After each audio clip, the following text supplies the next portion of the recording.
بسم اللہ والحمد للہ الصلاۃ والسلام علی ابی القاسم محمد ابن عبداللہ خاتم النبیین۔ تو آج کے اس تفصیلی جائزے میں ہم ایک بہت ہی سنگین موضوع پر بات کریں گے۔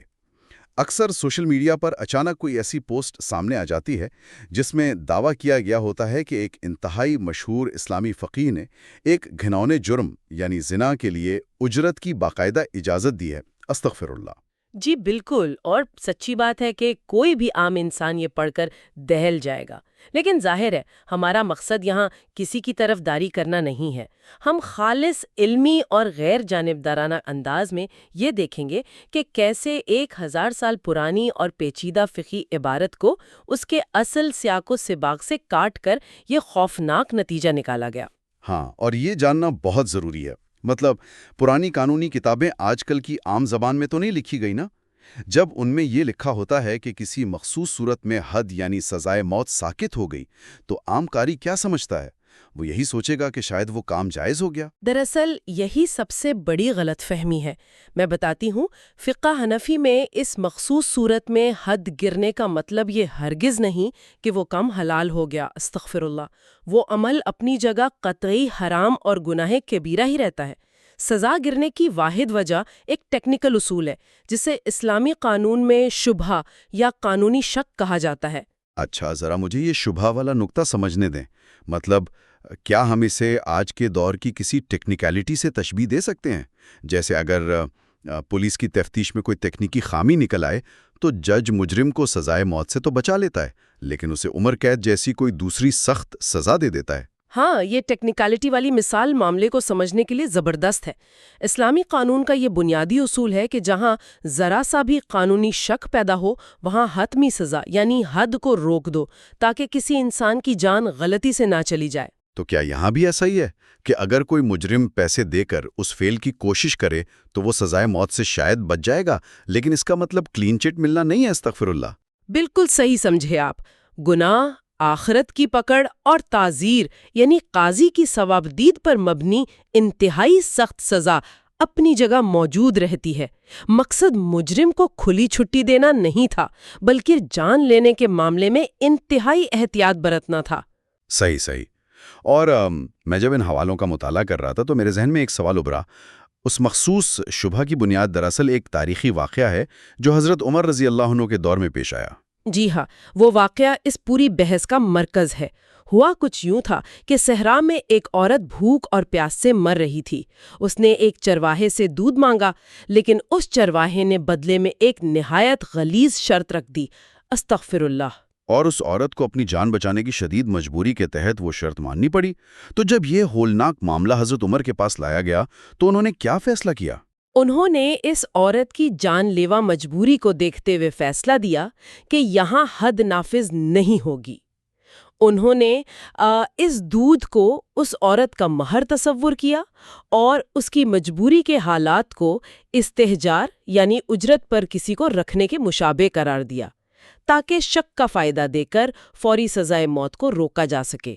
یہ بات سمجھ میں آتی ہے کہ ایک ہنگامی صورتحال میں جان بچانے کے لیے قاضی نے ایک تعویل نکالی، لیکن حیرت اس بات پر ہے کہ امام ابو حنیفہ نے ایک صحرائی بقا کے واقعے کو عام حالات کی قانونی بحث یا اجرت کے ساتھ کیسے جوڑ دیا؟ دیکھیں، اس کو سمجھنے کے لیے ہمیں قانون کی زبان اور قرآنی الفاظ کے ربط کو دیکھنا ہوگا۔ قانون میں الفاظ بہت اہمیت رکھتے ہیں۔ اجارہ کا مطلب ہے فوائد کا تبادلہ۔ اب دلچسپ بات یہ ہے کہ قرآن مجید میں بھی نکاح کے مہر کے لیے اجر یعنی اجرت کا لفظ استعمال ہوا ہے۔ اچھا، تو مہر اور اجرت کے الفاظ میں ایک قرآنی تعلق موجود ہے؟ بالکل۔ تو جب دو لوگ لفظی طور پر اجرت طے کرتے ہیں تو یہ خالص زنا اور نکاح کے مہر کے درمیان ایک لسانی دھندلاپن پیدا کر دیتا ہے۔ وہ فعل بدستور حرام رہتا ہے، استغفر اللہ، لیکن جج کے ذہن میں پیدا ہونے والا یہ لسانی شبہ اسے فاسد نکاح کے خانے میں ڈال کر حتمی سزا گرانے کا سبب بنتا ہے۔ واہ، یعنی محض ایک قانونی شک کا فائدہ دیا گیا، لیکن کیا باقی تمام فقہا نے بھی اس لسانی شبے کو تسلیم کیا تھا؟ نہیں، اور یہ بتانا بے حد ضروری ہے کہ یہ ایک اقلیتی قانونی رائے تھی۔ خود امام صاحب کے سب سے بڑے شاگردوں امام ابو یوسف اور امام محمد نے اس سے اختلاف کیا۔ اس کے علاوہ مالکی، شافعی اور حنبلی مذاہب کے نزدیک تو یہ شبہ سرے سے معتبر ہی نہیں۔ ان کے ہاں ایسے مجرم پر ہر حال میں حد نافذ ہوگی۔ تو ان تمام حقائق کو سن کر بہت افسوس ہوتا ہے کہ کس طرح انسانی جان بچانے کے ایک محتاط قانونی اصول کو توڑ مروڑ کر پیش کیا گیا۔ ایک مخصوص قانونی شک کو یہ رنگ دے دیا گیا جیسے برائی کا لائسنس دے دیا گیا ہو۔ استغفر اللہ۔ یقین مانے یہ علمی بددیانتی کی انتہا ہے، اور اس عظیم فقیہ پر دراصل یہ محض ایک بہتان ہے۔ استغفر اللہ۔ ان کا تقویٰ تو اس درجے پر تھا کہ وہ تنہائی میں کسی عورت کو جائز کام کاج کے لیے اجرت پر رکھنے کو بھی مکروہ سمجھتے تھے تاکہ فتنے کا راستہ ہی نہ کھلے۔ صحیح بات ہے، اور یہ پوری بحث ہمیں ایک بہت اہم موڑ پر لا کھڑا کرتی ہے۔ ہم روزمرہ زندگی میں کتنی بار پیچیدہ تاریخی یا قانونی حوالوں کی اصل گہرائی کو سمجھے بغیر محض ایک آدھوری لائن پڑھ کر حتمی نتائج نکال لیتے ہیں۔ شاید اگلی بار کوئی بھی حیران کن بات پڑھ کر فوراً رائے قائم کرنے کے بجائے ہمیں سوچنا چاہیے کہ اس ایک سنسنی خیز اقتباس کے پیچھے کون سا گہرا فلسفہ چھپا ہے۔ بسم اللہ والحمد للہ، الصلاۃ والسلام علی ابی القاسم محمد بن عبداللہ خاتم النبیین۔ آج کے اس تفصیلی جائزے میں ہم ایک ایسے موضوع پر بات کر رہے ہیں جو یعنی انٹرنیٹ پر ایک ہنگامہ برپا کیے ہوئے ہے۔ کچھ ذرائع یہ دعویٰ کر رہے ہیں کہ فقہ حنفی میں زنا کے لیے عورت کی خدمات حاصل کرنا باقاعدہ جائز ہے۔ یہ سن کر ہی مجھے تو اتنی حیرت ہوئی، اور استغفر اللہ، مطلب یہ کیسے ممکن ہے کہ صدیوں پرانی مستند کتابوں میں ایسا لکھا ہو؟ جی بالکل، یہ دعویٰ بظاہر جتنا سنگین لگ رہا ہے نا، اس کے پیچھے کی حقیقت اتنی ہی حیران کن ہے۔ ہم نے جب ان ذرائع کو گہرائی سے کھنگالا تو پتہ چلا کہ یہ سارا ہنگامہ دراصل ایک انتہائی نامکمل اور یعنی گمراہ کن اقتباس پر مبنی ہے۔ یہ لوگ عبارتوں کو بیچ میں سے بے دردی سے کاٹ دیتے ہیں اور استغفر اللہ پھر ایسی خطرناک غلط فہمیاں پھیلاتے ہیں۔ ہاں، میں بالکل یہی دیکھ رہی تھی۔ کتاب الفقہ علی المذاہب الاربع کا وہ جملہ جو بہت وائرل ہو رہا ہے، اس میں لکھا ہے کہ اگر کوئی شخص زنا کے لیے اجرت دے تو ان دونوں پر حد یعنی جو مقررہ اسلامی سزا ہے وہ لاگو نہیں ہوتی۔ یہ تو سیدھا سیدھا ایسا لگ رہا ہے نا کہ پیسے دے دیے تو جرم سرے سے ختم ہو گیا۔ استغفر اللہ۔ یہی تو سب سے بڑا مسئلہ ہے اس اقتباس کا۔ مطلب یہ تو بالکل وہی بات ہوئی نا کہ کوئی کسی کو قتل کی سپاری دے دے اور پھر عدالت میں قانونی جواز پیش کرے کہ جناب یہ تو ایک کاروباری معاہدہ تھا۔ ارے آپ کی یہ سپاری والی مثال اس گمراہ کن بیانیے کی اصلیت کو بالکل کھول کر رکھ دیتی ہے۔ حقیقت یہ ہے کہ اس عبارت کا اگلا اور پچھلا حصہ جان بوجھ کر غائب کر دیا گیا ہے۔ ہمارے پاس موجود تمام تحقیقی ذرائع بتاتے ہیں کہ تمام علماء اسلام کا اس بات پر قطعی اتفاق ہے کہ یہ عمل مکمل طور پر حرام ہے۔ استغفر اللہ، اور کوئی بھی مکتب فکر اس کی رتی برابر بھی اجازت نہیں دیتا۔ اچھا ایک منٹ، اگر یہ سب متفق ہیں کہ یہ حرام ہے تو پھر میرا ذہن یہاں تھوڑا سا الجھ رہا ہے۔ امام ابو حنیفہ نے حد کی سزا کیوں ہٹا دی پھر؟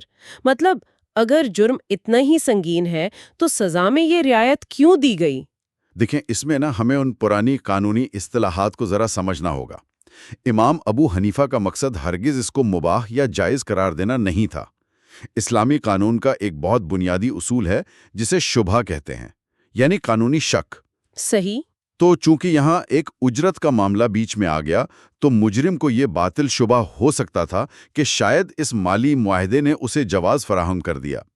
اب اصول یہ ہے کہ جہاں معمولی سا بھی شبہ پیدا ہو جائے وہاں موت یا کوڑوں جیسی انتہائی حد کی سزائیں ساکت کر دی جاتی ہیں، تاکہ انسانی جان کے معاملے میں کوئی غلطی نہ ہو جائے۔ بالکل۔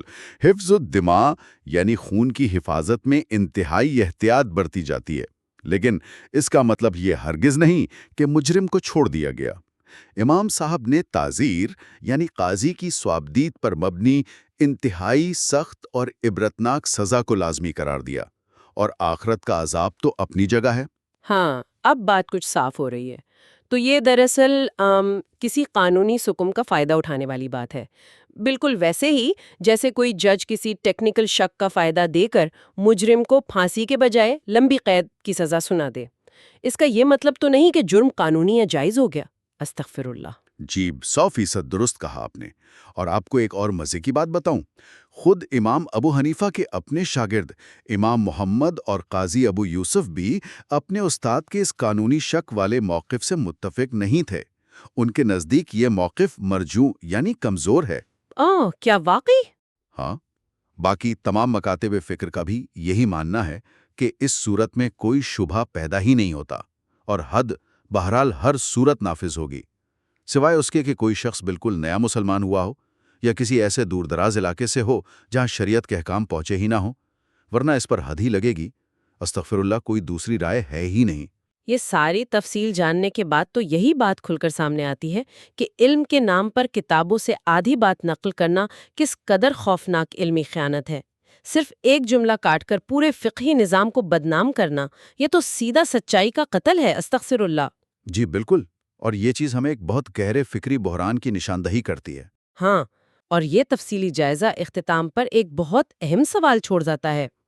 سوچنے کی بات یہ ہے کہ جب صدیوں پرانی مستند فقہی کتابوں کے اقتباسات کو سیاق و سباق سے ہٹا کر اتنے بھیانک انداز میں پیش کیا جا سکتا ہے، تو آج کے دور میں انٹرنیٹ پر موجود ان لاتعداد مختصر کلپس اور حوالوں پر ہم کیسے اندھا اعتماد کر سکتے ہیں؟